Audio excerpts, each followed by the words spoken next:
ഔദ്യോഗികമായിട്ടുള്ള വിവരം ഇപ്പോൾ Alathur DYSP K Muraleedharan തന്നെ വ്യക്തമാക്കിയിരിക്കുന്നു. ചെന്താമര സുധാകരനെയും ലക്ഷ്മിയെയും കൊലപ്പെടുത്തിയ ചെന്താമരയെ ഇപ്പോൾ പോലീസ് സംഘം നെന്മാറ പോലീസ് സ്റ്റേഷനകത്തേക്ക് എത്തിച്ചിരിക്കുന്നു.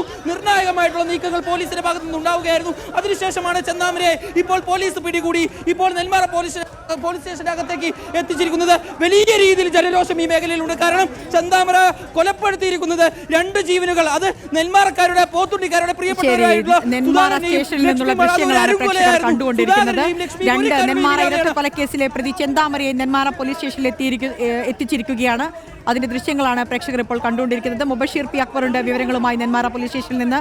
മുബഷീർ, ഈ ദൃശ്യങ്ങൾ നമ്മൾ കാണുന്നത് ചെന്താമരയാണ് ദൃശ്യങ്ങളിൽ കാണുന്നത്. അയാളുടെ സ്വന്തം വീട്ടിലേക്ക് വരുന്ന വഴിക്ക് പിടിച്ചു എന്നാണ് ഡിവൈഎസ്പി കെ മുരളീധരൻ മാധ്യമങ്ങളോട് പറഞ്ഞത്. പിടികൂടിയതിന് ശേഷം മെഡിക്കൽ പരിശോധന പൂർത്തിയാക്കിയ ശേഷമാണ് പോലീസ് സ്റ്റേഷനിലേക്ക് എത്തിച്ചത് എന്നും അദ്ദേഹം പറയുകയുണ്ടായി.